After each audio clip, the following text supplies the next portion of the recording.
What's Next for America, Democracy, Views from Arizona.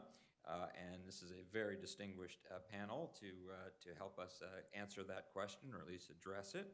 I want to give a special welcome to our online viewers out there. We're really glad to have you if you're watching on PBS or ASU Live or YouTube, whatever it might be.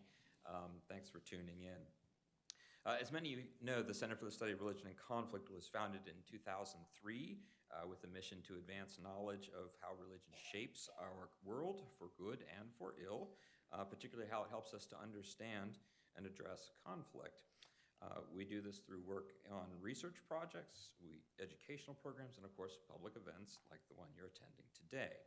And this particular event is part of our Recovering Truth project that my colleague Tracy Fessenden and I are co-directing and have been since 2019. It's funded by the Henry Luce Foundation. And it is a project that's focused on the intersections of religion and democracy in an era of post-truth politics. Now, if you're wondering what that is, just think migrants eating pets, or illegal mules trafficking ballots that cost Carrie Lake her first 1 or 2 elections, or citizens waging insurrections at the Capitol, whatever it might be, that's sort of the shape of things. As we like to say in our project, reality is not partisan. We can and we should differ in our views and even in our values, but not over obvious facts. Before we get started, just a little housekeeping. If you would please silence or turn off your cell phone. This is our last event of 2024, but we will be back in the spring with a very robust calendar, so stay in touch with our website about that, including our annual Peace Studies lecture on February 6th, featuring the award-winning journalist Laila Al-Arian, who will speak on covering the war in Gaza. As always, details about our events and all of our programs can be found on our website, csrc.asu.edu. You can access our YouTube channel. You can follow us on the Insta, as the kids call it. Sign up for our mailing list, all of that kind of thing.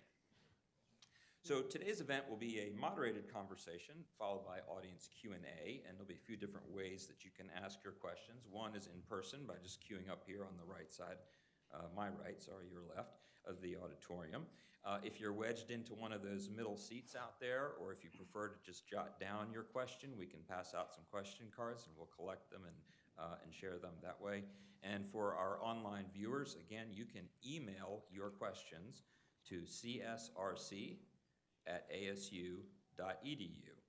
Include your name and where you're writing in from. And to get to as many questions as we can, we ask that you keep your question singular, brief, and legible. So, finally, there will be a reception after today's event, but if you leave early, no cookies for you. So please stay to the whole thing. All right, now on to the main event. November, I would like to argue, is the most important month in American political culture for 3 reasons. Let's start with Election Day. For the Puritans, special Election Day sermons signified what was the most important holiday for them in the colonies, a holiday dedicated to the right to elect one's leaders.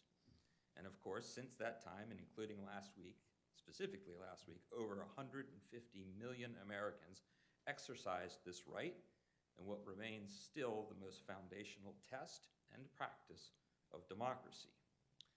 And yet, we are very divided, more so than ever, about what elections represent and even what democracy is for and those elections are for. Second reason, second occasion. This week, the nation commemorated Veterans Day for the 70th time since the holiday was created in 1954. Nearly 16 million veterans alive today took an oath to support and defend the Constitution of the United States. They're not the only ones who take that oath, by the way. And they end their oath with the words, "So help me God." In the Navy where I served, we pledged to defend freedom and democracy around the world.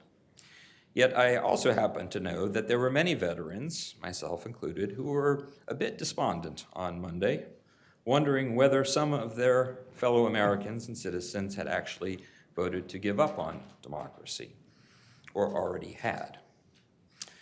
Finally, third occasion, later this month, we will celebrate Thanksgiving, a uniquely American holiday, and I'd say the first national holiday of the new republic, as it was recognized by President Washington himself in the fall of 1789.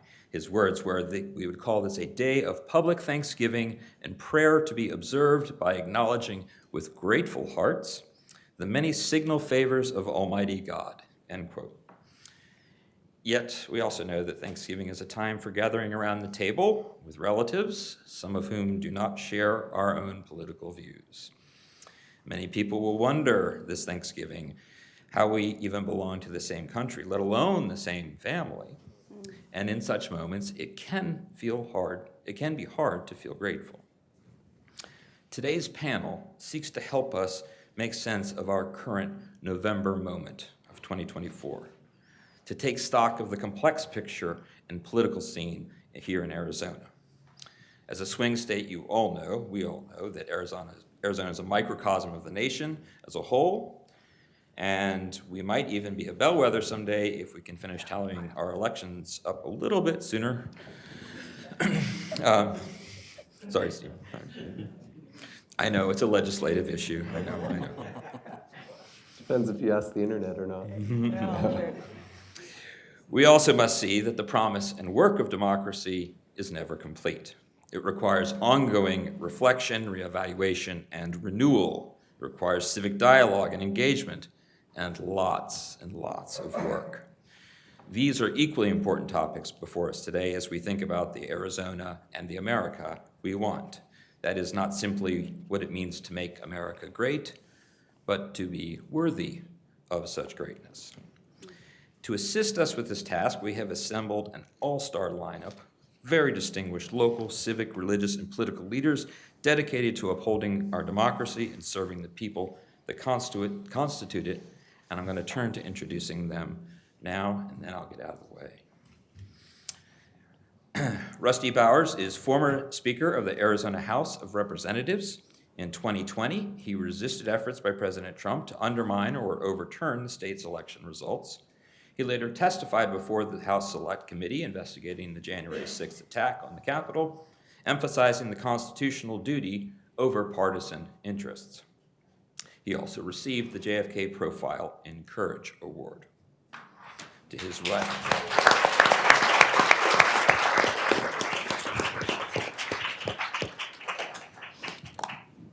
his right, Senator Denise Mitzi Epstein represents Arizona Legislative District 18 and is the Arizona Senate Minority Leader, winning re-election in 2024. Congratulations.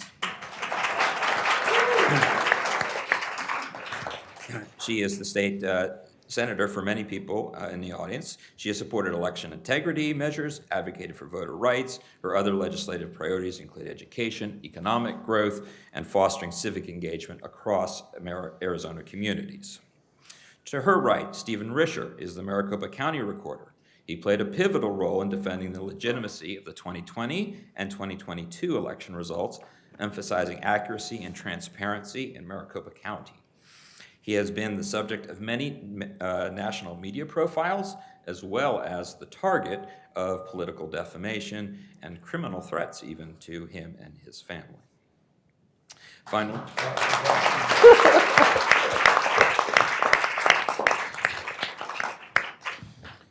Yvonne Wingett Sanchez is democracy reporter for the Washington Post, formerly of the Arizona Republic. She is an award-winning reporter, writes about voting issues in Arizona, including how state and local officials navigate pressures on the administration of elections. She and Stephen know one another. And she also tells the stories of people and communities who have lost faith in American democracy. And hopefully, Reverend Caleb Campbell has not lost faith in me because I skipped over him. He is the lead pastor of Desert Springs Bible Church in Phoenix, and he is author of Disarming Leviathan, Loving Your Christian Nationalist Neighbor.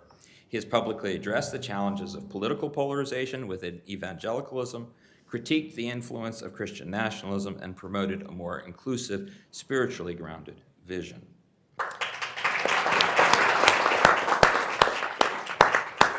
Last but certainly not least, with this bang-up all-star lineup we've got here today, we decided to bring in the big guns to lead our discussion.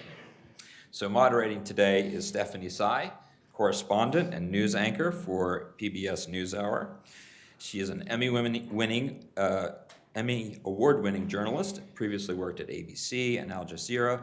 She is also a former journalism fellow in our Recovering Truth project. She flew back today from Yuma, where she was on assignment talking with farmers.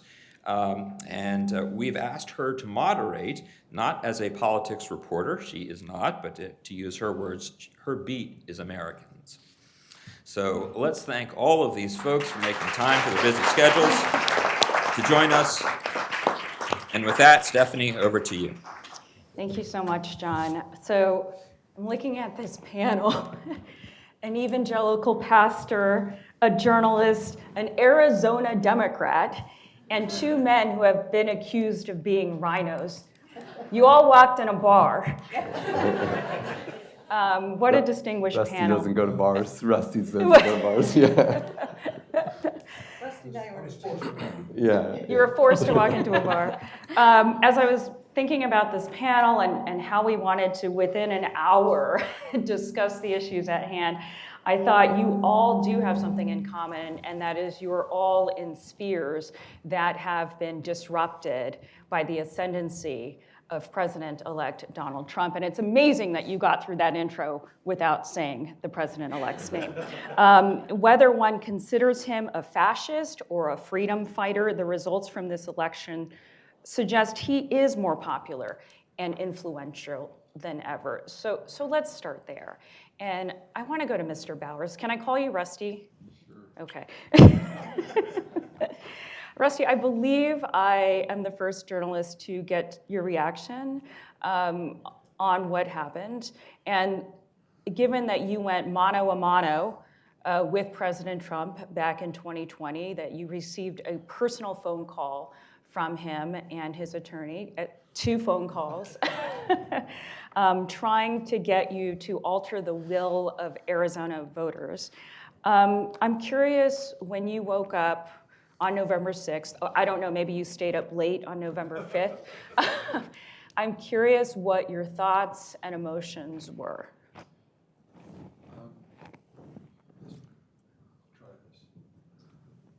On? Yes. Louder but no better? Is that It's the good, deal? it's good.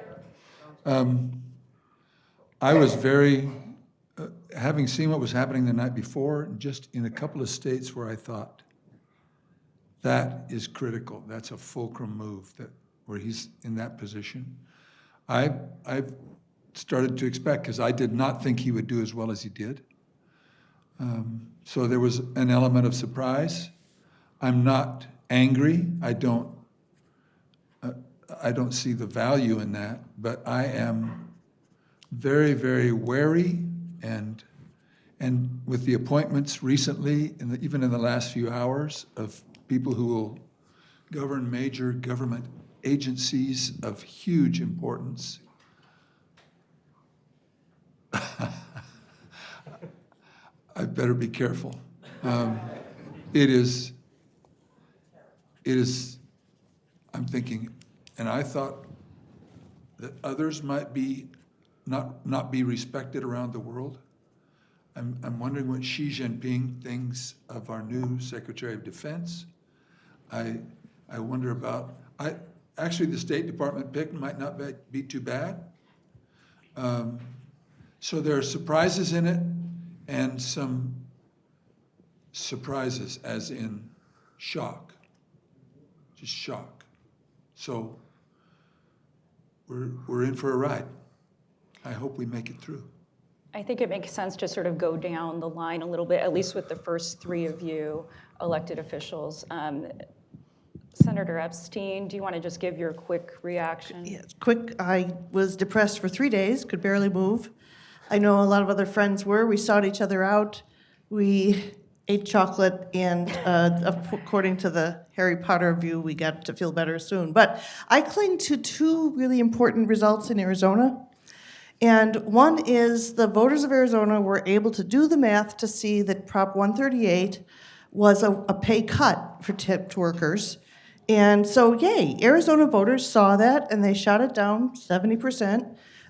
So hooray for Arizona voters clearly standing up for workers and able to do the math because it was written in such a bad way. It was very convoluted. So that made me feel good about Arizona voters. And another thing that they voted down was initiatives. There was a couple of props that would have taken away power from citizens to make their own laws with citizen initiatives. And the people said, we want our power. And so they said no to those bad propositions. So the people of Arizona are at least wanting to have that very most foundational piece of democracy, one person, one vote. They want their personal power to make their laws, and I feel encouraged by that. Stephen, when I think about you, the last time I interviewed you on the NewsHour, it was a few days after you had been primaried by the Trump-endorsed candidate for recorder, who is now in office. Wilson. Yeah, I mean, you're sort of like able to now speak pretty freely. Not that you weren't before. Did I ever hold back? No, you never held back. Now, you didn't answer my question that night of whether you would vote for Harris or Trump. Okay. So I'm curious, where you and you were also involved with processing this election and administering this election. So, you have a very special vantage point, I think.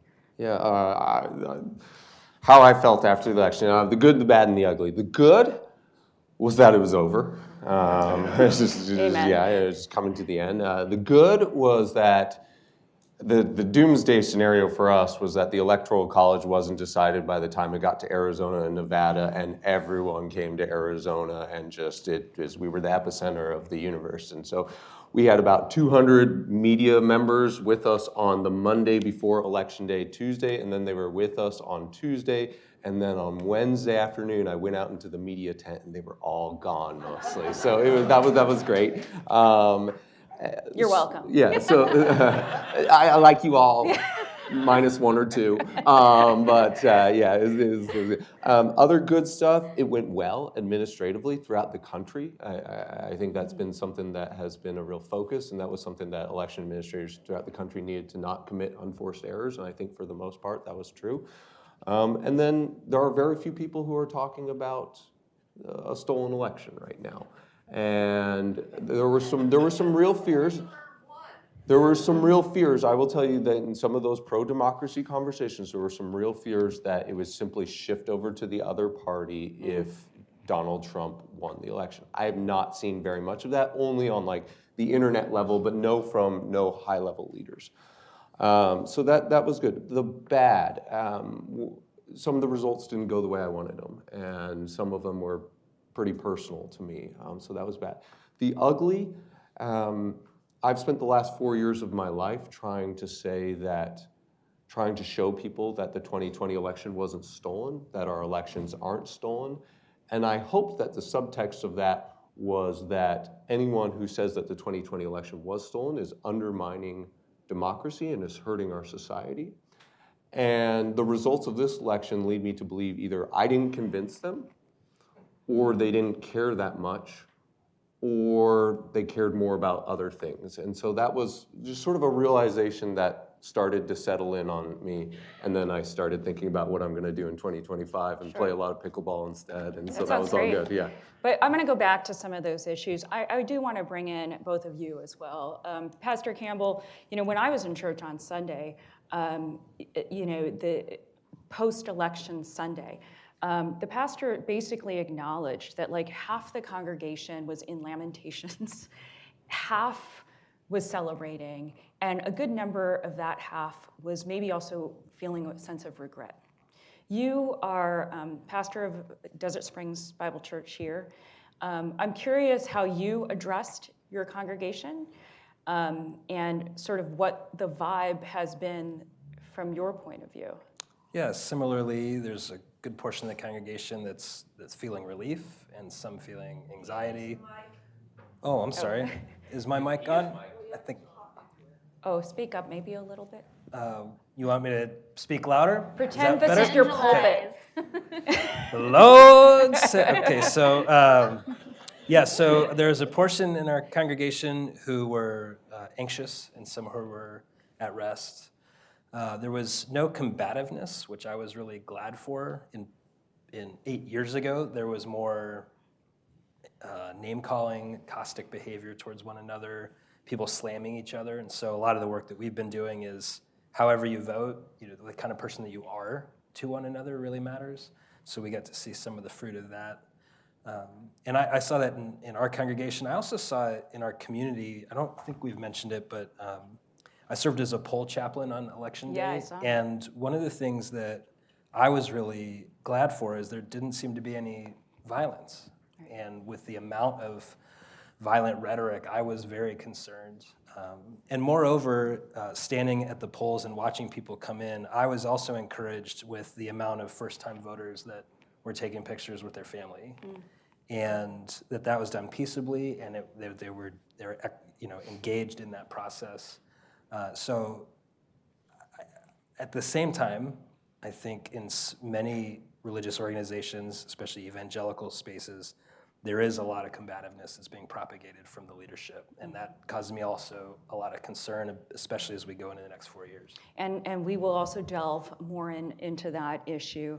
Yvette, it just strikes me as there was so much split ticketing. And I interviewed a lot of voters. First, I do want to acknowledge that this was sort of democracy in a way at its best. I was also at polling locations that day. I was also at the tabulation center, and it's always beautiful to see first-time engaged voters come out. And I didn't interview a single voter that had not done their research. I will get into how I see the electorate divided based on where they're doing their research, and I do want to talk about that. But Yvette Wingett Sanchez, it occurred to me that Arizona voted for Trump, but they also voted for another Democrat to the US Senate. They enshrined abortion rights, and they voted for the kind of hardline immigration enforcement that some say harkens back to SB 1070. What do these choices tell us about Arizonans' priorities and their voting behavior? A very important question, and I just thank you everyone for showing up today. As someone at the risk of getting way too personal, my purpose in life is covering democracy, and my faith and my relationship with my church and my own priests actually led me to a job at the Post. And I am covering, this is like my dream. And I get to cover these fine people, and we will talk. Good stuff. I will say, as we are sizing up the results on these three big issues that you're talking about, what really strikes me after talking to voters, after spending a lot of time just traveling Arizona and talking to people candidly of all ages for a really long time, has been that candidate quality really, really matters. And authenticity matters. And accomplishing what you say you are going to do matters. And Donald Trump, whether you agree with him or not, accomplished some of what he said he was going to do. Some of that involved border security, some of that involved, tax cuts, and really complicated things that some people might not be able to understand on a knowledge, sort of academic level, but might feel on an everyday basis when they go to the grocery store, when they go fill their tanks up with gas, when they, are working on their family budgets and realize that they can take vacations with their children. And so I think those are the issues that people largely were going to vote on. And we saw Ruben Gallego in the Senate race talk to people in the middle, talk to regular voters, middle-of-the-road voters, people who were open to making a decision that might not have necessarily been completely defined along party lines. But for them, they were willing to give a chance to somebody who sounded like he was an adult who could make a reasonable argument and was willing to perhaps change his mind or meet people where they were. I also think the results on the immigration bill Yes, very SB 1070-esque. We have a new Supreme Court. There's a reason why this is on the ballot. People are concerned about the border. Everywhere you go, doesn't matter what party you talk to, people are deeply concerned. Yeah. And it feels to them unfair and safety concerns. And so strategically, putting that, getting that to the Supreme Court, we're going to have a completely different Supreme Court. Things could look completely different a few years from now. It's like in that 2-page ballot that was like you could order a la carte. And it was so clearly that that's what voters did. However, there's another way, I think, to frame this election. And of course, all of the polling showed that the economy was going to be a huge factor, specifically the cost of price, just the cost of things. But a lot of voters I spoke to talked about voting for principle and decency and democracy over policy. And on the flip side, I talked to voters who voted for Trump and said, I am voting for policy over character. Do you all see that was sort of the dynamic, the undercurrent, that there was, it wasn't just that Trump had gotten the manosphere and had his base and his MAGA base, but that the tent had expanded and that people believed in him when it came to foreign policy, when it came to fixing the economy? May I give you an answer on that? Yeah, please. I think it's very sad that we should ever be offered the choose one or the other, character or policies. I think that we as Americans need to demand both.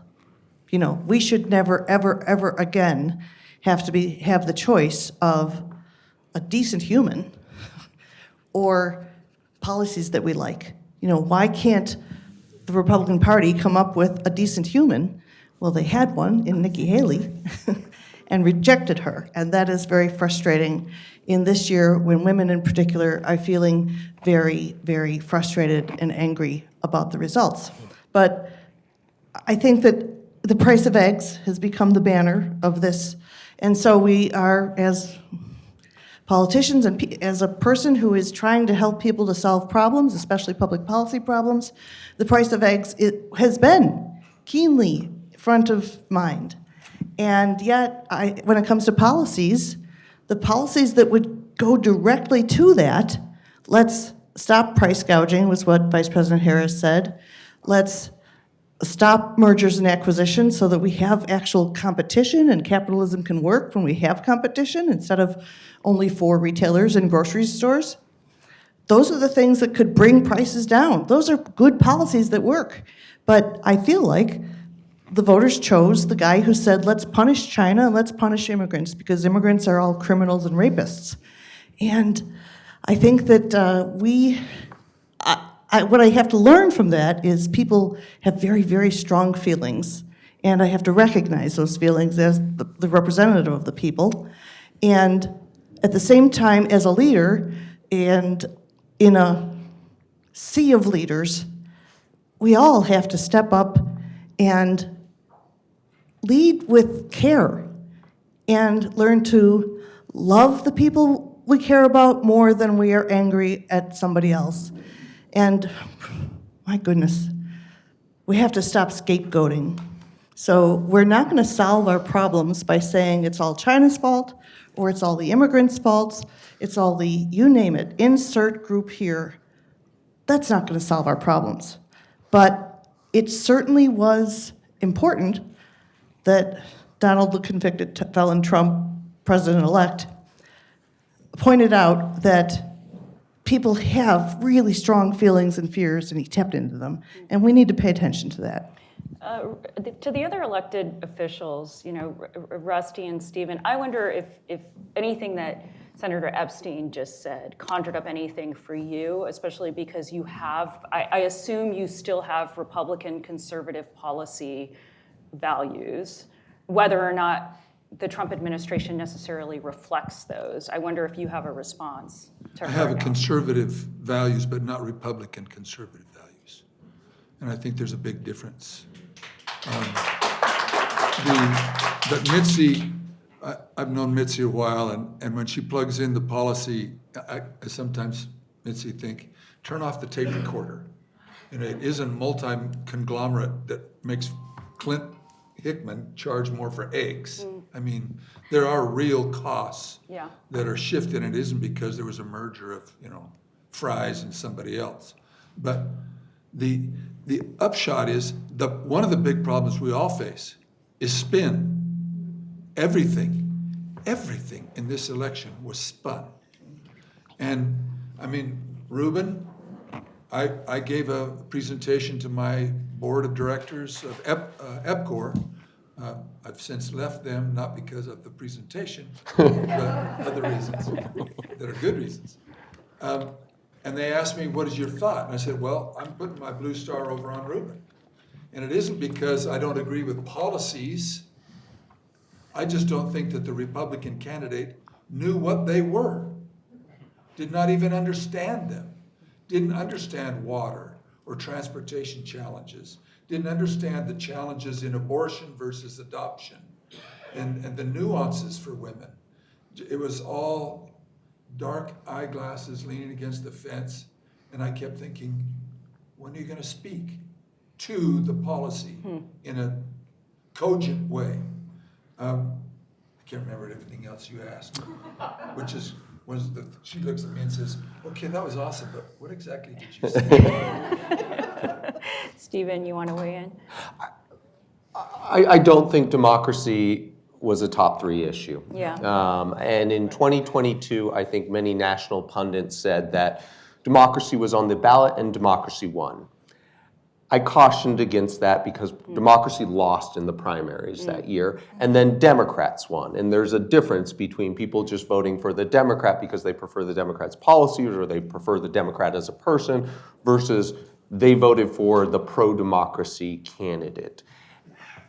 And I encounter plenty of Republicans who are my friends, who are good people, who know the 2020 election wasn't stolen, who wish Donald Trump would stop talking about stolen elections, who think it's nonsense, who said a few things. One, it's not going to happen here. The threat to democracy is ephemeral, and it's hard to imagine in the United States of America. We don't have the same history as Latin America. We don't have the same history as the Eastern European countries, so it's hard to believe that tanks could really roll down the street. So there. Two, I think it's just, why should I take an L for sort of like vote against my policy preferences for some abstract concept for the entire good of the United States when I'm selling my company in 3 years and I'm worried about long-term capital gains taxes? So I hear that a lot. And in my household, just everything that we went to, democracy was number 1. But I sort of accept that that is a privileged position to be in, and I do not think it was the motivating factor for the vast majority of voters, maybe outside of this particular event. Go ahead, Mr. Bowers. Let me share with you a text that I got, Saturday. Hey, Rusty, can you tell me whose fault it is that we can't seem to count our ballots? ? After what happened 4 years ago, I just can't believe it's happening again. I know the legislature tried to fix it, so what happened? Hobbs veto it? And I thought, that sounds like the Parker sisters. If you don't get that one, that's probably best. But where 19 election integrity bills were passed immediately after 2020, probably 13 of those we all held our nose at, and they all had some effect on the time of an election. Thankfully, we didn't pass 2596 or whatever where the legislature, if it didn't like it, could just say, we're going to redo. But 19, and all of those you can have, you want security, you want speed, you want accuracy. But if you push security too hard, then you cut down on speed and you affect accuracy. If you go the other way, it's like, squeezing the balloon. And it got squeezed, and it was bulging out in places. So it takes longer for Steve to have to acclimate to a new regime. But then I said, I went through all these things. And then I said, but if you need somebody to blame, I'll take the blame. It was my fault. And then she said, well, I understand that I don't understand why we can't adopt a system that works like every other, and why I understand the legislature tried to change the law so we were following Florida's model, but it was rejected, so in the legislature, the Secretary of State or the governor, who's holding things up? Bottom line, whose fault is it that we cannot figure this thing out? That was the election.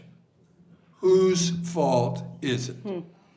And I think, oh mercy, that's a hard one to try to address.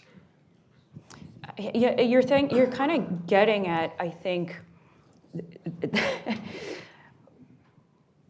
the undercurrent of misinformation. Absolutely. And the bubble that I think, again, so many voters I spoke to leading up to the election felt very informed, and they all had the same line: I've done my research this time. Like, they were very carefully filling out their ballot. But the question of where they got their research and their data was really what I was interested in. And Yvonne, I wonder if you have a perspective on this, because I think one of the critiques that I have heard come out of this election is that legacy media, like PBS and the Washington Post, we are not able to reach certain spheres of society right now.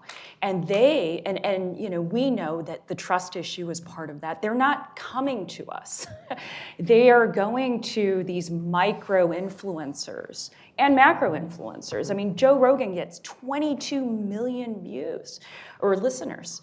And the Trump campaign was very effective at reaching lots and lots of constituencies, dare I say even those that might not have voted otherwise, and brought new people in to the political process. I mean, has there been a come to Jesus moment at the Washington Post? Like, what is being said? We got to keep this on with the religious angle because of the Luce Foundation. Are those conversations being had? Like, what is the relevance of legacy media in all of this? I mean, clearly there is a reckoning within legacy media about how to reach people who don't reach us. And I will say, my 11-year-old kid, who is not of voting age, listens to Joe Rogan. Yeah. That's where he gets his news. That's what helps shape his information about what is happening in our country. Now he also listens to CNN. He listens to Post Reports. He listens to The Daily. He listens At to... 11? Huh? At 11? Oh my gosh, Journalist I can't kid. even tell you. This kid grew up, in ads, thinking that shaped his outlook, right? That this is all he's ever known. He thinks that this is a UFC fight. He thinks that these It's a big are constituency. WWE fighters, Yeah. right? Like, this is what he thinks this is, and that is the reality. My 15-year-old gets his news from Snapchat. Mm-hmm. He does not watch or listen to the Post except for when he's forced to, if his mom happens to be on television. He is semi-informed. All of those audiences are, those are people we need to reach. We need to think about and implement very quickly how we're going to reach those people. One of the most alarming things, as you have talked about, as Rusty has talked about, I know Steven's talked about, I'm sure you encounter it, Mitzi, I'm sure you get it all the time, is the silos of information and the gravitation towards information that only affirms your predisposed thinking. Yeah. And we have had a proliferation of those sorts of websites that, if you're on a fixed income and you are cutting your cable bill and you are getting your news on YouTube or free access to whatever, you're just gonna go watch whatever. And that's what's happening. More often than not, voters are going to free websites. Yeah, and those websites are oftentimes backed by political, partisan entities or individuals. And people don't know it. It's nuanced, it's complicated, it looks real, it sounds believable because this all seems like it's a Netflix series. And reality is television and television is reality. So how do you make sense of that? Right. So yes, there's a huge reckoning going on with that. And, you nobody know, knows where it goes. Pastor Campbell, one of the places I noticed that there was siloed information is that after the first assassination attempt on former President Trump, I was hearing a lot about these YouTube prophets. And I started starting to understand how there is a subculture within evangelical Christianity in which there are a number of pastors or prophets who have predicted that Trump would get a second term. And I started sort of going down that rabbit hole. And the algorithm then kept feeding me information that said, that compared Trump to other biblical figures. And I started to understand like the solidity of that information silo. I know that you have just written a book about Christian nationalism. Is that part of that nexus as well, that belief that, this was sort of divine intervention? And you probably saw some of that stuff. So that's its own silo too, right? Yeah, I think it stems from the desire to be safe and to belong. That there are people looking for leaders or prophets or public speakers to give them safety and belonging. And religion often can provide a cover for that or an outlet for that, where it conflates the religious tradition with whatever's going on in the body politic. In our case, as American and as an evangelical, this is not new.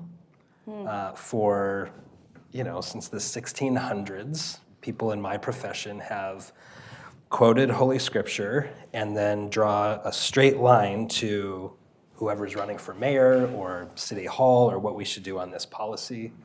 You guys ever heard of like Ronald Reagan? Remember that guy? Yeah, he was like a president once. Yeah. And he used the words that America would be a city on a hill. That's Bible talk.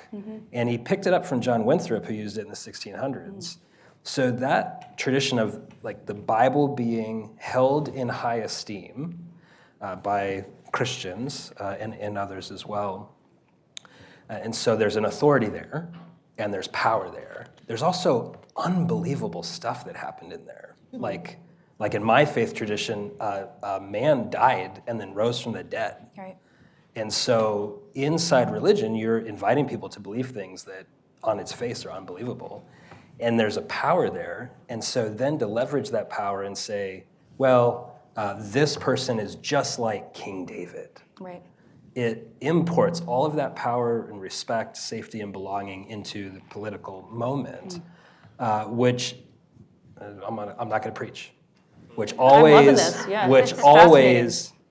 defames or denigrates what the Scripture is doing, and it only serves the temporal party or partisan team in this case. And so we have, in America, even to this day, a high view of the Bible with a low engagement with it, which means that the person on the stage with the Bible tells me what the Bible says, and it just so happens that it comfortably aligns with what I already believe. Take my money. And it's not just the person on the stage anymore. Like I said, it's in your algorithm. So it's yes. in your TikTok and it's in your YouTube. And I believe the word is Insta. Insta. Say, yeah. That's what the kids say. That's what the kids say, John. This is a lot of what we actually talked about in our Recovering Truth seminar, which is this nexus between power and faith. And what I would assume you would say is, I don't want to go as far as heresy, but perhaps not biblical in your view, and power as an idol. And I don't want to get too churchy here, but from what I know of you, that's what you've proclaimed, and you've lost followers as a result. So that is another thing that several of you have in common on this panel, is you've martyred yourselves politically or in your church in order to stand for these principles. Where do you go from here? I mean, Stephen and Rusty, I also spoke to other Republicans in Arizona who were with you on principle, and for whom you are heroes in their world. And yet this victory and this trifecta now that we have feels like, to some people, like a mandate. It might also be interpreted as the death knell for establishment Republicans. Do you have a plan going forward? No, I Rusty think. has a plan. It's a plan, boss. Is it a concept of a plan? I think, like Rusty said previously, you have to disaggregate conservatism from republicanism. Conservatism is an philosophy. It's an ideology that's been baked since Edmund Burke, and that doesn't change. Now, the Republican Party is a political party, and parties can and do change, and right now we're seeing the party change. Now, where are sort of people like Rusty and me going to end up who subscribe to a conservative political philosophy and feel that the Republican Party has deviated from some of that? I think that remains to be seen. I think that there are signs that we are undergoing some sort of realignment. I think here in Arizona, the bachelor's degree holding voter is a very telling statistic, where Mitt Romney won that overwhelmingly in 2012. The bachelor's degree voter went overwhelmingly for Vice President Harris in this last election, both here in Arizona and in the United States. Will that shift what the different parties are looking at? I don't know, but right now it doesn't really seem like the Republican Party needs us all that much. I had sort of thought, well, gosh, if they lose on this one, and they lost in 22, they lost in 20, they didn't do so well in 2018, maybe there will be a reckoning moment where they'll say, you know what? Maybe those John McCain people weren't so bad after all, at least they won some elections. Well, right now it's hard to make an argument that the MAGA movement isn't a successful one, because I don't know if you want to call it a mandate, because it's not really centered around policy, but there's a United States Senate, a United States House, the presidency, the expanded majorities here in the state legislature in Arizona, and so I see no reason for the Republican Party to change its immediate path after they just landed some resounding victories. Rusty, it's interesting that Pastor Campbell brought up Reagan, because I was just listening to a comparison in the Reagan-Mondale race, and how that landslide victory by Reagan caused the Democrats to come up with the Democratic Leadership Committee and sort of have like a reckoning, and within that became an activist movement that brought us Bill Clinton. And so I wonder if anything, well, I have that question for Senator Epstein as well, because I think there's also a reckoning happening in your party, but whether there's something like that you could see that would put up a candidate that, in which you don't have to make that choice between principle and policy. Is that to me? Yeah. Thank you. I remember that after Reagan, there was a lot of discussion, exactly what we're talking about now. Mm-hmm. What will we, don't we need a two-party system? I mean, it was like such a landslide that the Democratic Party had disappeared. And it just took a reevaluation and a lot of work. But it also takes fault finding on hyperdrive to be able to point out all the faults of your neighbors in order to get traction. Mm-hmm. And when you say don't get too churchy, exactly what's the name of this college? Go ahead, preach, Rusty. Okay, I'm sorry, I put it down. I do think that religion can have a hugely negative effect, and you can look at religious wars down through the Crusades, to Ireland, to the Middle East, down through Africa, abuses where religion is used as a club that ends up in genocides and murders and all kinds of abuses. And at the same time, the people who sheltered Jews in Germany because of their religion, it isn't like, it is typical that a ameliorating religion is a minority. Mm. It is a minority influence in the midst of conflict. There's an article, I can't remember which one, about Hamas and its persecution of its people in Gaza who disagreed with it. Mm-hmm. And much of that was religious. Mm-hmm. And so religionists who believe are typically martyrs. It's typical. Yeah. And yet an embrace of religious principles can be, I think it helped build this country. Yeah. And yet, once it built it and you're in the security wrapped, for example, could we do in Saudi Arabia what we do in America, religion-wise? I doubt that. But we are protected because of our founding and the principles, not the sect, not the individual faith, but in the principles. Right. And so, looking forward, if people reject principles, this thing that we're in right now will go downhill very quickly. I think it'll go downhill. If we lose principles, if they're clouded in personalities, and we can't differentiate, because I, like you, heard in various outlets, why did you vote for, speaking to women across the country, why Trump? Hey, the guy is just, I don't want my kids to know him or talk to him or watch him, but I got to put a budget together. I'm a single mom, XYZ. So I'm going to put up with his flaws as long as there's a principle there that he's watching out for me in what's important and affects my family. So there's a balance there that keeps the country going. And I just hope that we can hold on to the principles while we're biting our cheek at the latest round of tweets. Yeah. No. Senator Epstein, I want to, Sorry. this may come out of left field, but, you know, and I want to be careful how I characterize this. This is not my analysis, but that I have read, that the Democrats in this election played too far toward the special interests in the far left. And in the last 2 weeks of the campaign, anybody who watched television saw that ad that showed Kamala Harris talking about transgender surgeries in California prisons.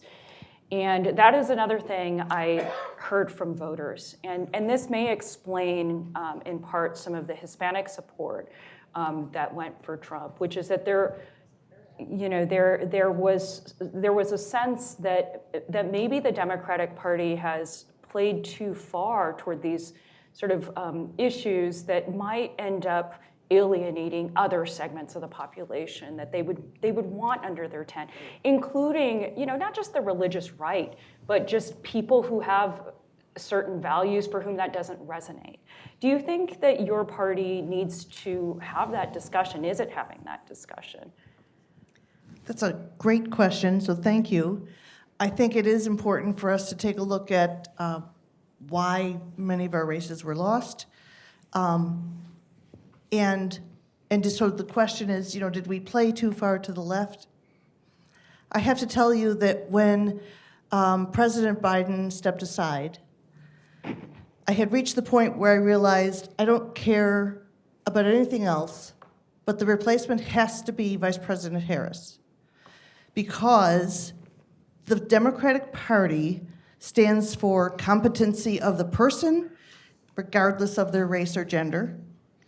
And so I wanted us to be fiercely fighting for the Black Indian woman and to show the world how incredibly competent and brilliant and intelligent she is, and that she can do this. And we wanted to be that party that could show the world she can do this. And they ran an ad that was the biggest lie of all time, as though paying for transgender surgeries in prison was a federal, it's such a minuscule thing, and that ad ran endlessly without any context. So do not raise your hand, but think to yourself, how many of you actually know or love a person who is transgender? And therefore, when that ad played, how many people had any idea what it meant? I have a niece who's transgender, and I do not want her to get beaten up in a bathroom. And I know that she has been. And so if you have no idea what it is to be transgender, then that ad was as horrible. Just change the word transgender to anything else, to Jewish person, indigenous person, black person, anything else. It's the currently completely misunderstood group of society. And if we have to lose a few elections because we stand up for people and we try to help everybody, please just understand this minority. They're a minority. There's very few of them. You don't know what their life is like, but here, listen to this story. Try to understand them. If we become that party, that went off somehow. Thank you. If we are that party that stands up for these minorities who need to have people understand them, then we will be that party. And we might lose some elections.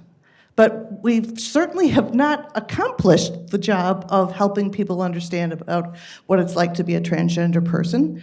But we have a lot of work to do there. I think we've come a long, long, long way in America of understanding what it's like to be in the LGBTQ community, mostly the LGB community. And we've come so far in that. We accept gay marriage, we accept gay rights, and at least, except for some of the bills they keep putting in front of me. So we're in a moment of our party is trying to help people understand minorities, whether the minority is a transgender person, a person living in Gaza, a person living in Israel, a person living in Ukraine, a person who is bullied at school because they are short or nerdy or anything else. We have to be the group that stands up for the minorities. Let me ask you this, just to get back on to the topic of religion, which within all of that inclusivity, do you feel like there is a place for the white evangelical Christian and not alienating them at the same time that you're being inclusive with truly marginalized groups? I mean, does the Democratic Party need to think about that? So, thank you, yes.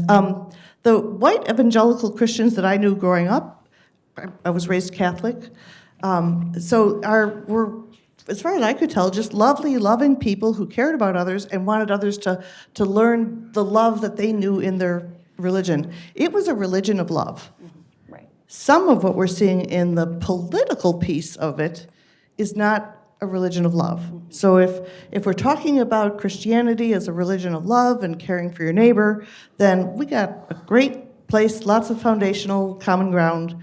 But no religion, I don't think, actually wants to be grounded in hate. But that's what we're hearing politically. Yeah.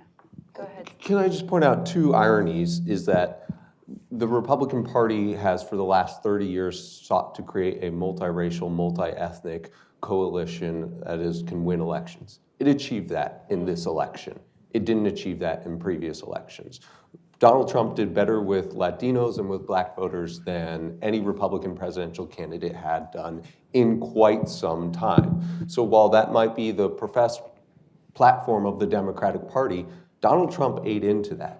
And then the other thing is, I think some of those same white evangelicals who work blue-collar jobs, who are the base of Trump's voters, who were often associated with the pro-union movements, who were maybe Democrats in the 60s and 70s, are people who feel like they have been given the raw end of the deal for 30 plus years, have been ignored by the elites, and for whatever reason, even though their lives are so on different tracks and will never cross over, they feel that Donald Trump, not the Democratic Party who professes to speak for the forgotten man, but Donald Trump speaks for those voters. And so I think actually maybe the Democratic Party needs to revisit not its core principle of speaking for people who don't have a voice, but are they effectively doing that when they're bleeding votes in some of their core constituencies to Donald Trump, of all people?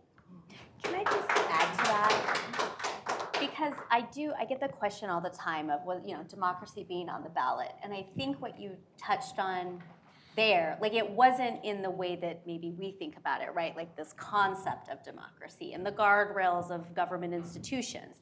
But fundamentally, for a lot of the people that you're talking about and Trump's coalition, this realignment, people are thinking about democracy in terms of fairness and in terms of policies and how partisan actors and players affect their lives. And so it doesn't feel fair that egg prices are so high while the border is so wide open according to what they're seeing, depending on where they're going. It doesn't feel fair that the rich are getting richer while I'm busting my butt here, and I can't take my family on vacation. It doesn't feel fair that a vice president who didn't have to go through a primary process was thrown out, she all of a sudden gets to run for president and they're throwing out Biden. Like, that doesn't feel fair. And I think that that's how a lot of people consumed and experienced democracy during this cycle. And the polling really bears that out. I mean, there were voters in the AP exit polls, there were voters that were for Trump and for Harris that did say democracy was important for them. They just saw different threats. I mean, let's talk about autocracy for a second. And then I want to go back to faith and those questions. But, there was a very friendly moment today between President Biden and President-elect Trump at the White House. It looked friendly, and I think one of the questions I have to ask was the authoritarian rhetoric just that, and also a tactic to solidify the base? And in fact, there is a chance that those tendencies, those autocratic tendencies, are not playing out? Or, as Mr. Bowers suggests, are we seeing already actions within the Trump administration with certain appointments that really make you wonder if it is possible that the tanks go rolling down the street? I think this gets to the key reason for this panel. Well, anybody who thinks we can't go down the tubes quick really lives in a fairyland. Any country that throws away certain base civilities, how thin is civilization? It's not this thick. It's like this. It's a veneer. And you can peel it back really quick. People respond to fear, even religious fear, religious apocalyptic fears, biblical prophetic fears. In my faith, we've been through the mill. In a microcosm compared to your faith. Yet there is a huge power in faith itself and hope. Hope is not like, oh man, I hope this works out well. Hope is, so-and-so did this and it had this effect. If I replicate that, maybe I will have the same effect. That is hope. It's based in experience. Once you act, that's faith. Faith is action, doing. And I think this is an opportunity for people to say, okay, I may not understand all the nuances of why this happened, but I have to be able to have a hope that I might be able to do something myself, even if it's in me and my family or a circle of friends. And if those circles can tie together in a larger bunch of bubbles or grapes, that we can do good. But there's no guarantees in this system. No guarantees. I don't think we misread the autocratic symbols, autocratic signs. I think that it's been pretty blatant, it's been pretty open. It's, in fact, in some ways, it's even been a feature rather than a bug of the last year and a half of campaigning has been some of the openly autocratic rhetoric. Now, whether or not that manifests, and I certainly don't think tanks will be rolling down the street anytime soon, but I think today was not a good step in the right direction of a law-abiding, limited government, fidelity to the rule of law approach with Matt Gaetz's nomination as the Attorney General. I mean, so that gives me great pause. I will tell you, though, if you say this to people, they will tell you that the Washington Post, the PBS of the world, have been saying this for 30 years more. And why should we listen now? And I am sensitive to this. I was on the 2012 Mitt Romney campaign. Mitt, somebody who I admire and I think is a wonderful human being. And I remember when we were told that we were misogynist because Mitt perhaps ineptly said that he had binders full of qualified women that could be in his cabinet. and we were called a misogynist. And 4 years later, I sort of felt a little bit, like, you want to see a real misogynist? Hold our non-alcoholic beer within the Romney campaign, because here comes one. And so I do think that it is going to be hard for us over the next potentially 6 months to cry wolf when I think that has long been the wolf cry. And so I'm very nervous because I do think that there are significant autocratic impulses, and I think he's going to surround himself potentially with even more unsavory people who have criminal records up the wazoo, and who are there not because of aptitude or because of experience, but because of loyalty to the movement and willingness to do things that other people aren't willing to do. Right. I think that the biggest threat to democracy we have right now is complacency, that it'll be okay. Somehow our institutions will survive. Well, our institutions are not going to survive if the number one goal of the person in the White House becomes to punish the people who disagree with him. I think I hope nobody who voted for him thought they were voting for a communist-like reign of terror where everybody that the president feels disagrees with him gets a punishment of some kind and I can't even begin to think of what it might be. But complacency is our worst threat.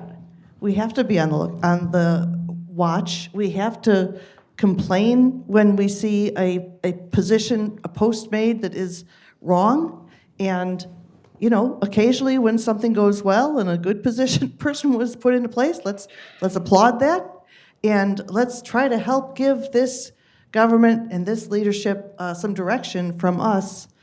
We've got to. Can I be devil's advocate, because that's my job? There are now states with Democrats in charge, including this one, and we're seeing some of those Democratic attorney generals and governors taking measures to challenge potential Trump administration moves that they deem unconstitutional, as it sets out to implement some of these Trump policies. Isn't that in and of itself unconstitutional and undemocratic? He won the popular vote. The American people have spoken in a free and fair election. Don't we need to be careful that the response to a democratically, I don't know if we need to be careful, but how do you think about that? You have a democratically, fairly and duly elected, democratically elected president and Congress that has won the popular vote as well, and may have autocratic tendencies. So how do you see that? How do you see the democratic response to that? Yeah, but we also have litigation. We have states that are vested with certain authorities as well, and I believe that is totally within the sort of the democratic norms to be able to be challenging something like that in court. It should not be forgotten that Vice President Harris on Wednesday afternoon conceded the race. That President Biden, I guess, warmly greeted President Trump today and said, "Welcome back."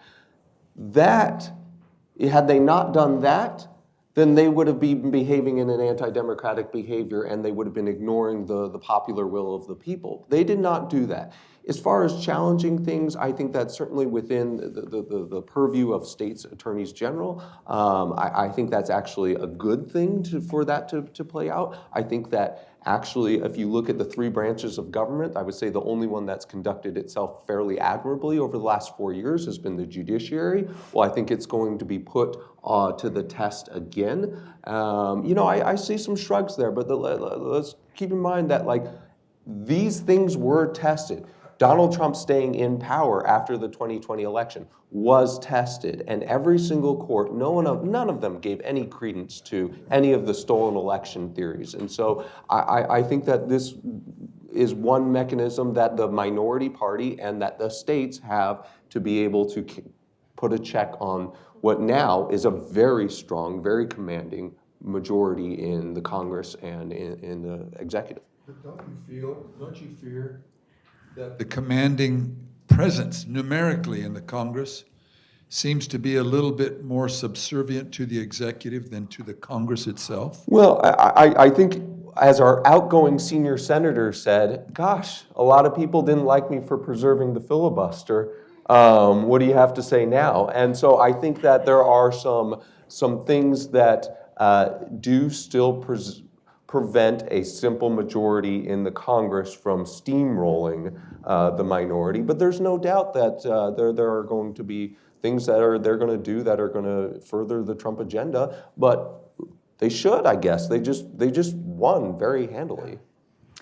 Okay, we only have a few more minutes before we're going to get to your questions, but I do want to bring Yvonne in. There are two of us journalists that are sitting here, and we're going to be covering the next 4 years to some degree. What is your thinking going forward? I mean, obviously, you continue to do accountability journalism. You continue to do the terrific work you've done in covering the machinations that have gone on with election administration, although I imagine you shift your focus at this point.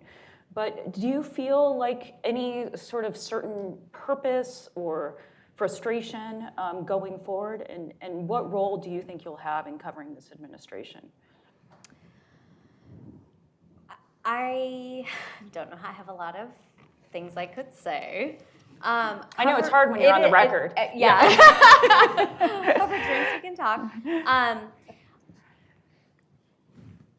So covering democracy in Trump's America, I think, is probably going to be one of the most challenging and perhaps rewarding experiences, if that's sort of what the focus ends up being.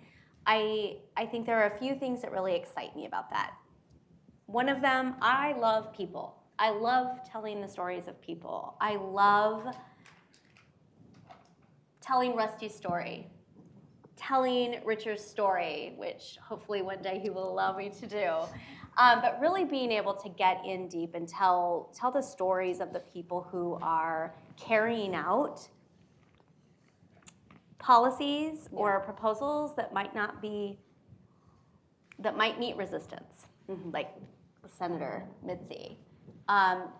Telling the stories of the values of people and how they shape those values in like the ways that a lot of us don't necessarily reflect every day in our day-to-day coverage. Yeah, I love that. You know, going in like church. Yeah. Like how we are fundamentally like that, right? Like our spiritual being and the essence really of who we are, I think, comes down to the experiences that we had when we went to church as kids or later in life when we found whatever that looks like for us. And so telling those stories, I think, is going to be really important and personally will be rewarding for me. The accountability stories will be challenging. The effects of federal and state workforces, of legislatures, of the takeover, the MAGA takeover, continued MAGA march forward, not just of electoral positions, but agency heads and school teachers, the effects on public schools. If we go to a, massive federal school voucher system, the effects on churches and like that interplay. Like there's going to be so much to cover. It has already felt like you're drinking from the water hose. Yes. Every day, it's just like, you just have to let a lot go. And I love what you're saying about, like I said, I just came back from Yuma. I was on farms for the last 48 hours, just talking to people about water scarcity in Arizona. Like politics didn't even come up, to be honest, very often. The policies and how they affect the people are my interest as a journalist, and there's a way to do that without, and continue to do that. And I think those stories continue to be important. Pastor Campbell, as a pastor of a church here in Arizona, I imagine like you have your own ideals and you've been sort of outspoken about them, but it's also kind of your job, isn't it, to shepherd the flock. And how do you do that when you've taken a stance against Christian nationalism, which has become quite popular, I hear, in churches here? In fact, one of the farmers I interviewed actually did say that he was at church and the pastor said, what's wrong with Christian nationalism? Like, isn't that great for us? And so what is your approach going forward? That's a great question. I want to tie back to a question you were asking a minute ago about authoritarianism. A friend of mine who's a seminary professor in Denver did his research on the church's response to the rise of fascism in Nazi Germany and studying their sermons. And one of the things that he said to me in passing, which I think is brilliant, is that authoritarianism rises out of the seedbed of anxiety about pluralism. The anxiety about ethnic erasure, that my way of being is under imminent threat. And so therefore I will give my allegiance to, money to, vote to the power, the thing that I think will protect me. Yeah. And that is not a ideology problem, that is a feeling and need problem. Yeah. The problem of authoritarianism exists in the heart. I am afraid that person promises to keep me safe, therefore I will give my allegiance to them. And so as a pastor, it's helping folks see that in my faith tradition, it's Jesus. I know in others it would be different, but recognizing that our faith tradition speaks to that deep need for true safety. In my tradition, it's the fundamental truth, as we understand it, that God has taken on flesh, that he died for us, that he rose from the grave, and so he's conquered evil and death. And so what are you afraid of? And so bringing to bear on the anxieties of the heart the full weight of the beauty of our religious tradition to speak to that very real human need. And then simply to showcase, hey, this person that you're putting your faith in, they can't deliver on their promises, but our faith gives us resources and answers to that. And so it's realigning the heart towards that which ultimately will give you what you long for and need. And I think all of our faith traditions speak into that deep need and longing. Mr. Bowers, I want to bring you back in because you've never made it a secret that you're active in the LDS Church. And there's interesting statistics that the church actually this time went a little bit more for Harris than they had for Biden, like by 10%. And obviously there were some notable Mormons, like the Mesa mayor, who came out and directly endorsed Harris. So I wonder if you'll speak to whether there's fractures in your own congregation. And I also have always wanted to ask you how your faith played into your political decisions.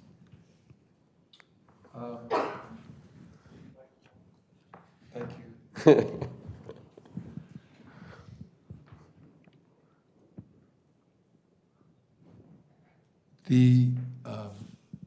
The belief that a particular faith is homogeneous is typically unstable, because in any either small congregation or in the larger faith versus conglomeration of faiths, as in faith traditions, like a conference of Christians and Jews with all kinds of congregations, they're not homogeneous. Sure. And so, while typically the faith to which I give my full allegiance it is not personally partisan. It is very, very careful. Every time there's an election, it's read from the pulpit. We do not endorse people. We can endorse a policy usually that affects faith or that affects one of the pillars of our beliefs. But we try to stay away because it's a worldwide church. Yeah. There's our churches in China and Russia and in Ukraine. On both sides, they fight each other. And so there isn't homogeneity.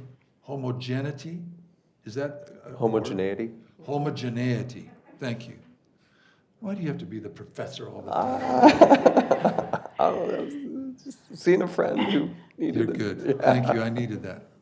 And as to how my faith affected my performance, we absolutely believe in personal responsibility and agency. We believe that creation is based on agency. things choose to be things at the hand of Almighty God. They choose to follow him. Now, that can go a long way. So whenever I would receive on the LGBTQ issue in the legislature, the church and others saw that the position of being able to extend respect for accommodation, not public school access as the certain groups pushed it in order for political gain, but accommodation and employment basically is a human right that everybody deserves. They deserve that to be at least respected. But they would say to me, but you vote your conscience. Right. And why is that? Because the church is about individuals and their growth and their position with God, how they choose to move. And so I had to respect, just like we do in this country, we respect differences in religion and practice, both belief and practice. We do not prescribe practice. Very important. You can believe what you want, but do it at home. No, we can practice in the square.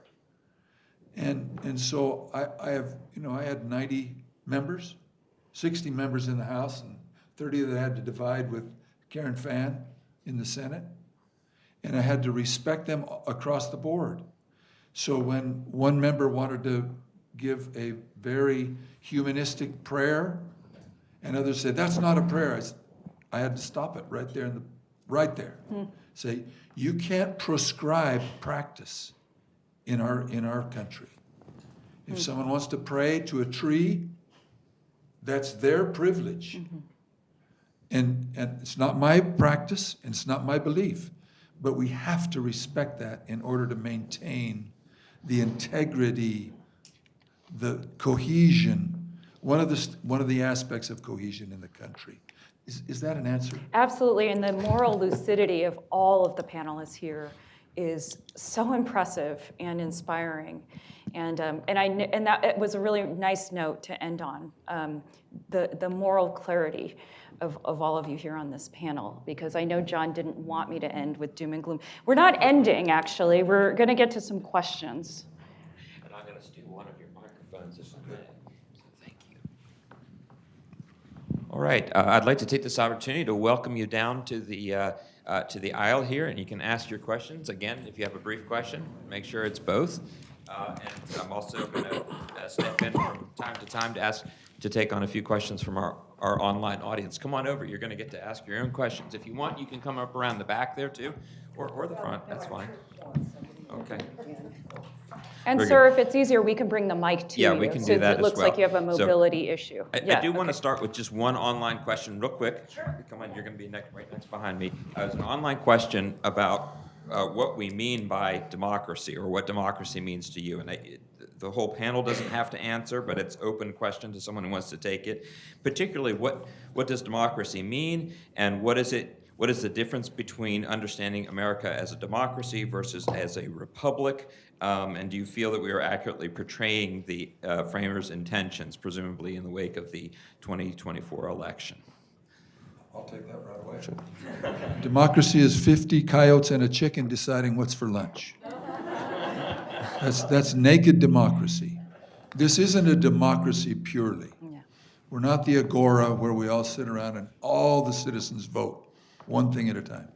We represent, so we exercise by district and precinct, etc., a democratic process to pick someone to represent us, because we can't all go together.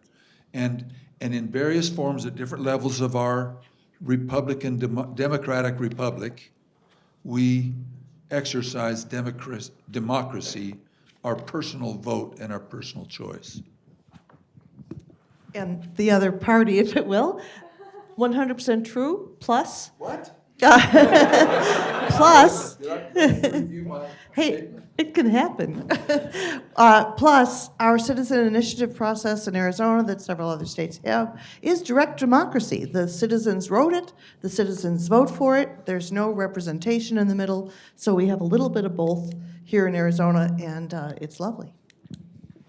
I see a tilt of the head from Mr. Risher. Did you have a comment that you were going to add to that? No, okay. All right, go ahead. Well, I knew Roy Cohen, so some of you will, I knew Roy Cohen, so you guys will know who trained Trump, so that's a lot of where his thinking came from, if you remember him. My question goes to Mr. Campbell. How, I teach kids. How do I deal with the hypocrisy of what do you say to people? You know, I do this, I'm a good person, and then they look at a candidate who has not a lot of characteristics that I can admire. And how do you deal with kids with that kind of hypocrisy? I mean, Yep. Are you a youth pastor too? what do you say? Yeah, so I understand the question to be, how do I help kids understand hypocrisy of religious leaders or No, good or people? our president. How can you say you're a Christian? Sorry, soon to be president. The philosophy. I mean, he has you know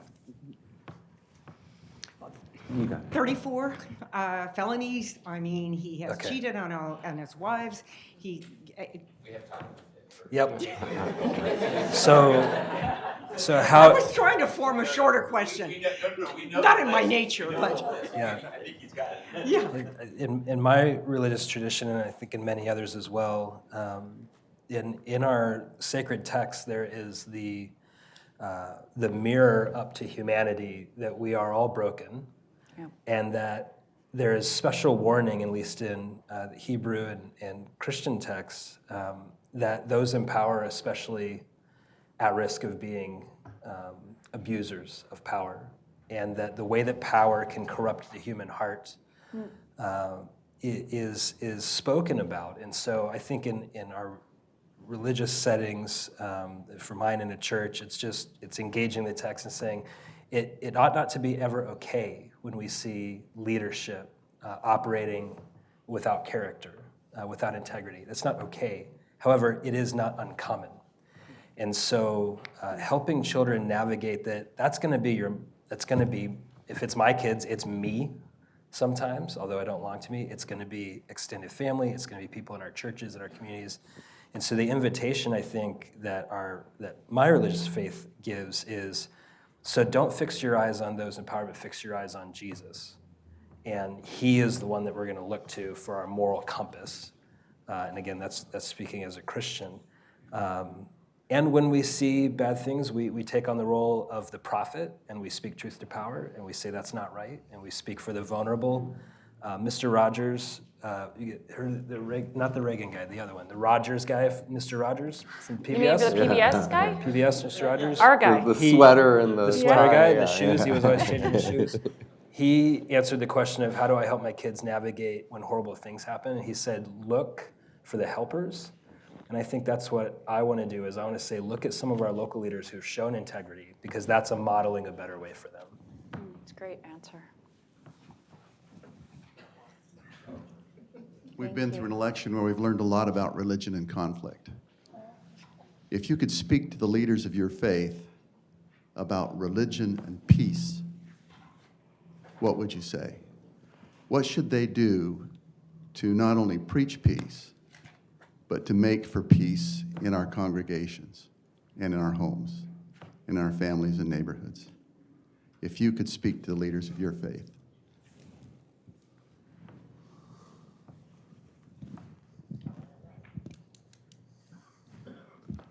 Peace begins in your heart, in your own soul, and then it works outward. So when you're going to look for peace, it's not, I want peace from that other guy. It's, how do I create peace within my heart? And that's been my religious upbringing. Let there be peace on earth and let it begin with me is one of the hymns that I live by. So I think that's my answer. there's a great short story, The Three Hermits by Tolstoy. Has anybody read? Look it up, read The Three Hermits. And in it, the punchline is, they go, the bishop goes in a kind of a proselyting mission by the boat in northern Russia up in the ocean, island by island. They come to an uninhabited island, but suddenly there's three hermits that live there. And he tries to teach them the Lord's Prayer. And all day long, they go over and over and over and over. And they finally think they've got it.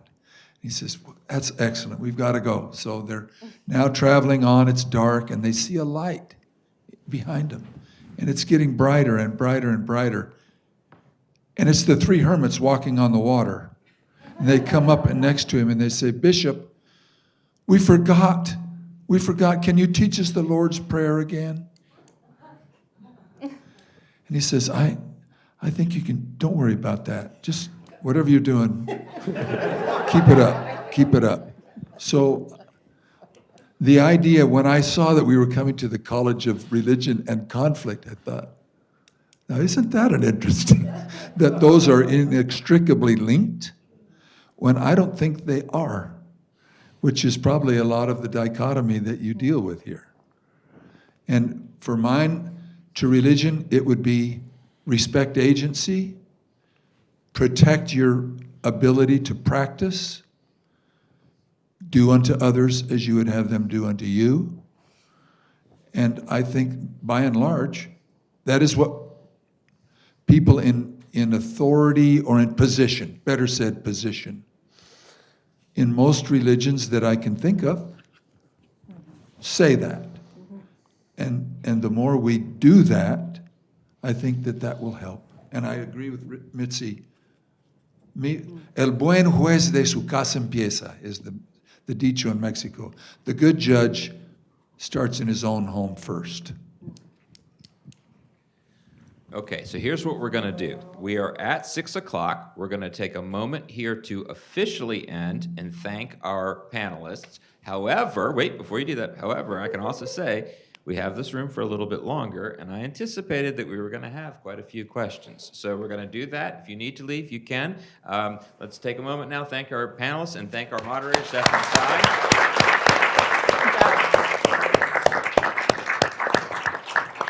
As Mr. Bowers has said, the study of religion and conflict is an important conversation to have. A scholar of religion that I am, I would say the study of religion is the study of conflict, but it's not a one-sided or easy thing to ask, and we're considering not just how religion has a role in conflict, but also a role in addressing it, which has been a very important question.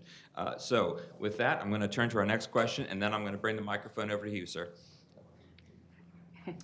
So I'm one of the young voters. This is my first presidential election. I know we touched a bit earlier on how social media can be dangerous in creating echo chambers and things like that. But I found in my own experience that it can also be a very useful tool to interact with politicians and reporters and other people with information, the truth, without a paywall and things like that. Yeah. So on this line of thought, Mr. Richer, I'm curious if you could explain your recent decision to leave Twitter. Great question. No, I thought Twitter served a purpose in... Hold on. Wait. Go ahead. Yeah, I think it is an effective instrument in linking you directly to voters, and I thought that over the last 3.5 years, I hope that I was at least somewhat effective in being able to share information, directly respond to voter questions. In the 3 weeks leading up to the election, I probably responded to personally about 400 direct messages through Twitter just to help individual voters. In the days after the election, I thought that it was no longer serving that purpose, and it was just an opportunity for people to say some Like awful kind things, and so it was not kind encouragement, although there's plenty of that too. And so it was it's a mental health break, believe it or not. I'm an attorney and as a politician, and both of those fields don't have the strongest reputation for mental health. And on a more sober note, I came in to the county with a close friend who was a county attorney who died because she had mental health and physical health challenges that were probably aggravated by everything that's been going on. I have a colleague who talks about his mental health challenges through COVID and through the 2020 election world. You know, I've never had those challenges, but you know, there have been dark moments, and my wife was just like, "Why are you doing this still?" Like, at some point, you're just a glutton for punishment. And so I did. I turned it off for a week. I actually don't do this, but I had to turn it back on today because of a litigation preservation hold. And so, so it's back on, but I'm not going to use it for at least a few weeks. But I hope that in the future, you know, that you can still email me. I always prided myself on being directly accessible to voters. And, you know, if we interacted, then that's awesome. You did a good Thank you job very with much. that.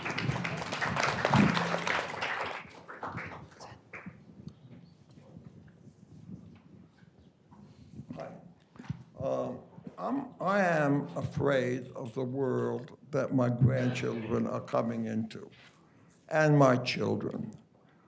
Tonight, there will be a speaker on America at Crossroads who wrote a book about the Oath Keepers and what they intend to do.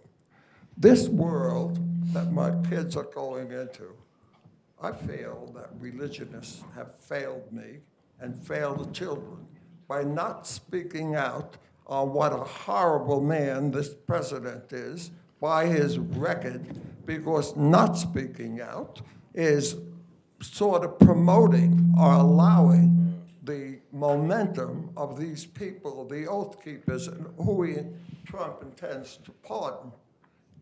This happened, I imagine, with World War II. People not speaking out, religionists not speaking out. They just let it happen, and they worried about, all it seemed they were concerned about was keeping their position and not, and afraid of losing their own position by speaking out against fascism and not speaking out about what's happening in my country for my grandchildren.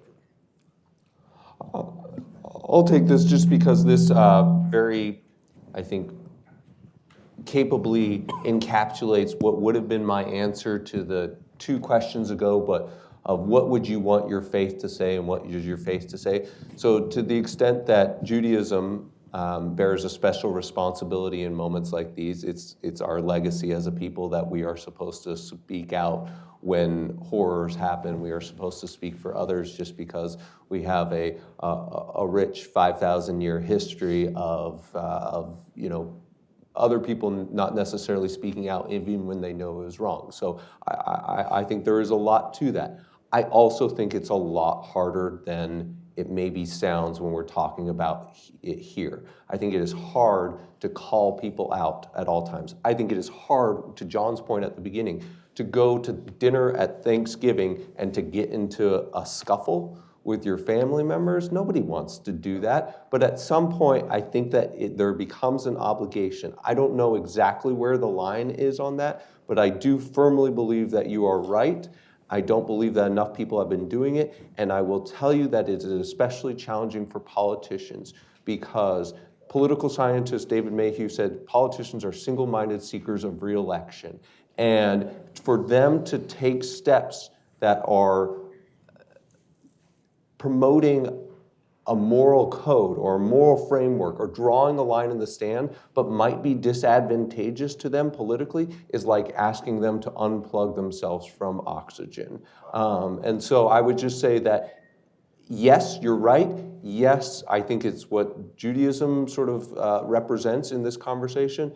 but I think it is harder for the individual, and I think it is very hard, which is why I think people like Rusty are pretty exceptional. And some people say, Rusty, he was just doing his damn job, sort of thing. It is so baked into politicians to get reelected, get reelected, get reelected, that deviating from that is hard. That's not their obligation. It's the leaders of religion who have a moral obligation to speak out and not allow this thing to continue because it's snowballing. What Trump would like to do, we know he's the most, I am 91 years old, he's the most immoral man who has run for president in my lifetime. Okay, last question maybe for the last comment on this question for maybe Pastor Campbell, if you want to take since it's about religious leaders. Obligation of religious I'm going to leaders. get off of Twitter. So in my faith tradition, there's the prophetic office. So in the Hebrew scriptures, there's a whole section of scriptures called the prophets, and their whole job was go and speak truth to power. Woe to the rich, woe to the king, woe to the general. And I believe that the evangelical church has a prophetic role. I think in many places in America, it's failed to fulfill that role because it's politically and economically not advantageous. I know that if I advocate for a particular political party and posture, I can grow my church tenfold. Sorry, yeah. So we've been flirting with this, and I think I want to name it money. Money talks, and money is talking to us right now. We ask questions like, how could a person possibly do the thing? In my Jesus teaching, he says you can serve God or you can serve money. You can't serve both. And so why are people who follow God acting in ungodly ways? Odds are it's about the money. And so part of what we have in America is predominantly white evangelicals are in power, have a lot of influence and wealth, which means they're disincentivized to speak truth to power. I think my brother here is right in noticing that in the Jewish tradition, there's a history of not being in power, and so that prophetic role is sharper, I think, in that tradition as well as in the LDS church, especially here in America. So speaking as an evangelical, I agree with a lot of what you're saying. I would also say there is this misunderstanding that I just tell people what to think. I get voted on every Sunday. Yeah. If my congregation doesn't like what I say, they will go find a congregation that they like. And so most pastors I know that are of good character who are trying to fight the good fight, they're navigating how much, have you guys ever tried to feed kids vegetables? Yeah. How really much hard. vegetables are they going to take in before the whole thing shuts down and they go get an ice cream? And in the same way, how much as a pastor, how much will they take before they're just like, I'm out. I don't want. I'll go down the street to the person who's going to tell me what I like. Okay, we're going to try to do. Let's get a couple more questions, and you're going to have the microphone's going to come back to you, and you'll get a chance to speak to this point, Mr. Bowers, I'm sure, and we want to hear it. So, okay, next question. Hi, everyone. I'm Jayla Jackson. I'm a Justice Studies major here at Arizona State. I want to first offer gratitude. Thank you for being here. As a student here, I know how necessary it is to be here. So yeah, I wanted to start with that. And I want to address this first. This question is not to be divisive, but it is purely coming from my personhood and the thing that I am choosing to dedicate my life to.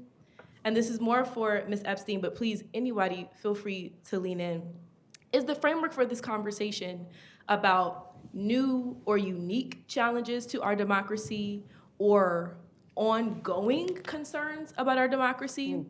And then the second part to that question is that for anyone who is now new to this social justice conversation, help me understand what changed or what did it for people, because I am looking at a democracy that was written and created by slave-owning people. You know what I'm saying? So it's just kind of like I am coming from a people group that has historically been failed by democracy. And so for my peace of mind, for my continued emphasis and passion in my work, I need someone to speak to the distance that I'm seeing between people who look like me and now this influx of social justice concern. And this is outside of politics. Even in religion, we have consistently seen historically religious communities have had no response to the experiences of Black people, but now there is this conversation about the morality of one of our presidential elects. So I do mean to sound angry, or in any way, but just please help me and lean in where you can. Great question. Thank you.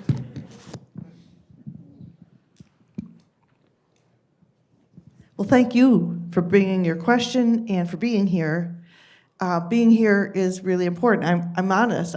I'm scanning the room, and you are unique in this room. You know this, and I'm grateful that you're here. It's not new. The struggle for democracy is age-old, but what we're dealing with right now is, I think that the current president-elect has done so many dog whistles to groups that are racist and groups that are misogynistic and groups that are filled with hate, anti-immigrant, anti-this, anti-that, anti-everything you can think of. So that's new. When we have an elected official who is morally corrupt, that's new. That is really new. Not sure that's new, but yeah, the other stuff, yes. You want names? So, but I can, yes, you're 100% right. I think I gotta say that in my lifetime, the level of corruption of this one is what's different, and I kind of, hats off to my mother, who is 87 years old and always said, that Bill Clinton, he cheated on his wife, I could never vote for him. And I'd say, but Mom, the policies. And she'd say, I don't care, he's morally bankrupt. And I think, my goodness, too bad more people who haven't learned that lesson. But your point about history. Yeah. I think that one of the things when I've been on social media recently was the meme that goes along the lines of those who don't learn from history are doomed to repeat it. Those who don't want to teach history truthfully want to repeat it. And that's one of the things I'm terribly fearful about now. I do a lot of advocacy for education, public education, and what we teach and what we learn really matters. And if we keep going down this path of private, we will go down the path of propaganda. In America, we at least have a semblance of, we have to come together to decide what we're going to teach our kids. In Arizona school districts, you cannot, school districts with school boards that are elected by the people, you cannot use materials unless the community approves them and then the school board approves them. So in this way, we're coming to consensus about what is the truth. And the community comes together and talks about what is the truth. And so we're in a moment now where you are speaking up more and letting everybody else know that, this history isn't right, or this perspective on science isn't right. So I feel like we're in this moment right now where you are having more voice, and I want to make sure you keep on getting more voice, and that we keep on uplifting candidates for extremely important positions who are Black women and people of color, and uplift that. So I don't know if that's what you were looking for, but there's an answer. Thank you. Thank you. Hi, my name is Ryan. My question is for Yvonne. You talked about how young people, specifically young men, are finding their news, their information, their political influences through podcasts, Snapchat. Insta. Yeah. I've noticed in young people there's a huge fatigue with cable news or news as entertainment, the 24-hour news cycle. Yeah.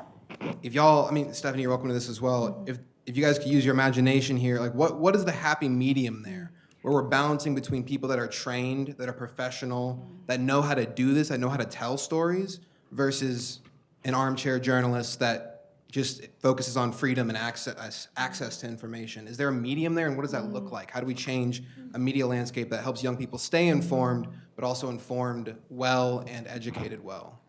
Gosh, if I had the answer to that question, buddy. Imagination, like I said, yeah. I mean, this is what keeps me up at night, is that I went to PBS. I took a pretty big pay cut to take that job because I felt like maybe there was more trust. And I think so much of the answer comes down to trust is most folks don't trust like a lot of the mainstream outlets. And so within the vacuum of not trusting us, they've just gone to any old Joe. And Joe Rogan. No, actually, I think he's really smart. I think he's really smart, and he's built he's built his audience for a reason. He's sincere. He asks smart questions, and I don't have the answer. And we spent like 2 years at Recovering Truth trying to figure it out. But I'm so happy that there's young people asking the question, because you all need to figure it out. You all need to figure it out, and then get into the fields and like figure out how to make good journalism monetizable again, and how to make it bubble up to whatever the algorithms in the same way that hateful influencers do. And you all are charged with figuring it out for us.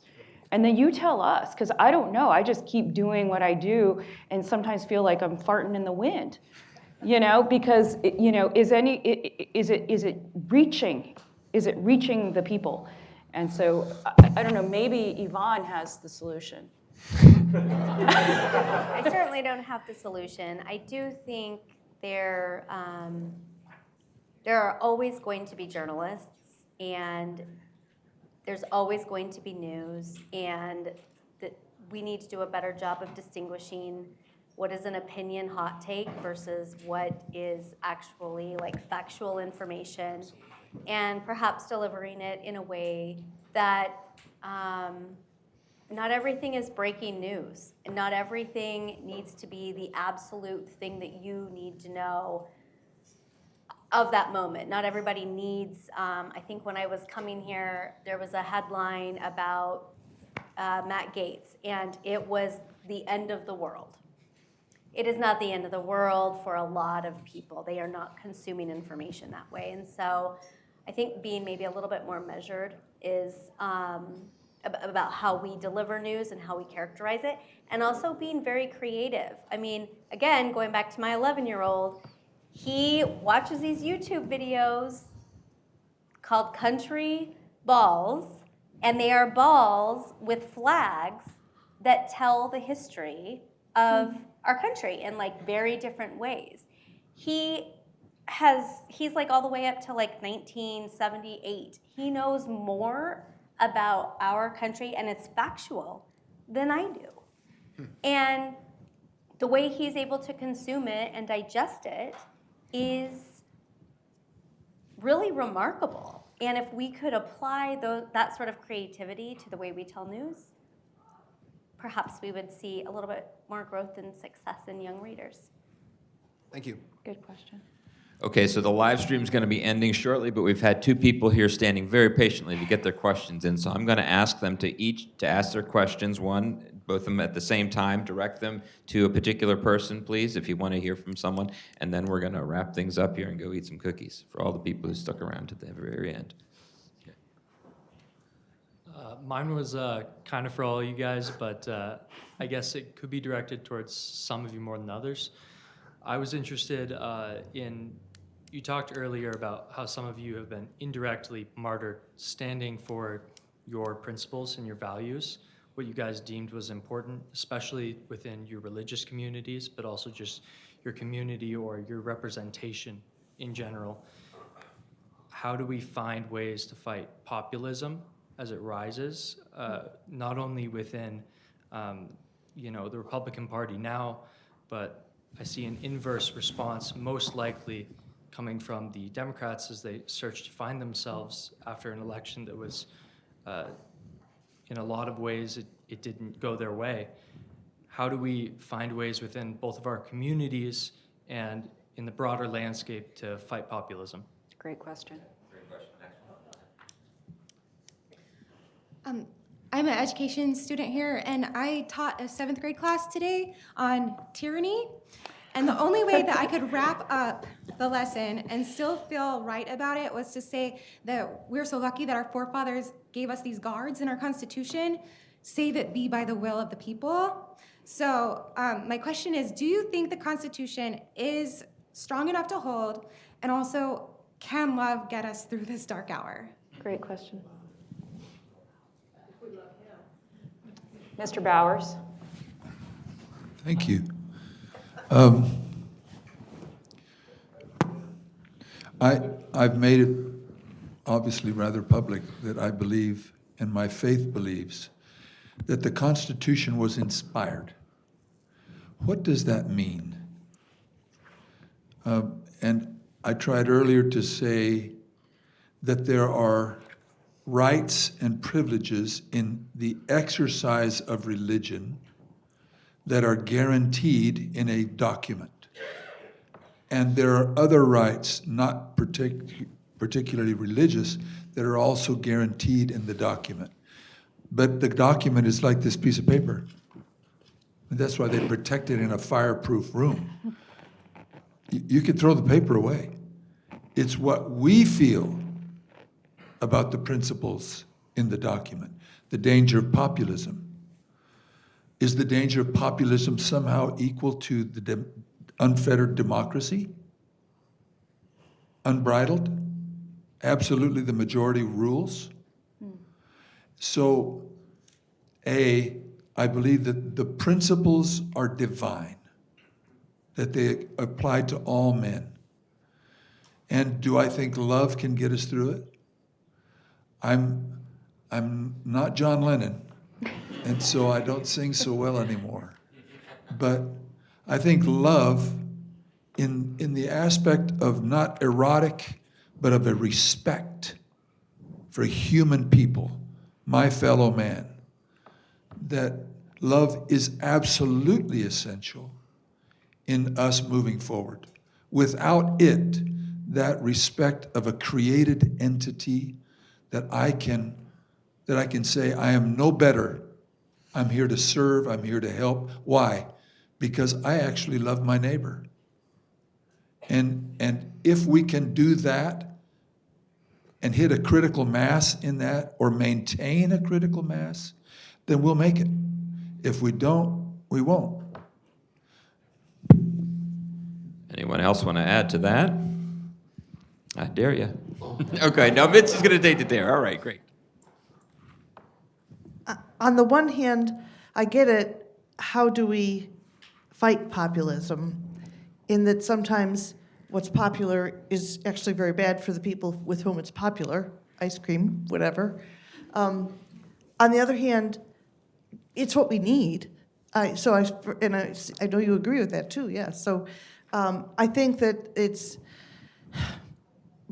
one of the biggest problems we have right now are the untruths that are out there. We saw newspapers hit mailboxes in October that were just flat out lies, and we've got to push back against the untruths, and that's where I feel that we need to be teaching with public education, my favorite tool, how to discern what's truth and what's not truth. And we had so many people say, hey, just see this is terrible, I can't believe it. And we'd answer, you're right, you can't believe it because it's not true.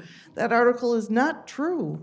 And that is, I think, the way that we approach serving the population, serving populism, people who feel they're not being heard, but let them know that if you're upset because of this thing that's not true, let's find out what's true together and let's make your life better with things that are true, based on things that are true. So let's seek out the truth, and therefore we can serve the population, and, we'll all stand around and sing Kumbaya, and love will keep us together. It's about the only thing we've got going for us.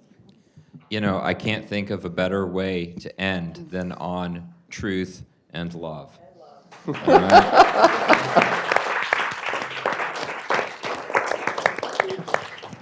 Thank you, Rusty, Mitzi, Stephen, Caleb, Yvonne, and Stephanie. Thank you for all of the center team that's been so hard at work over the last weeks putting this together, through their technical team back there. And thank you to all of you for coming out tonight. It is this civic engagement, this collective ownership, the self-government of who we are and what we want to be. That's what's going to keep us going here.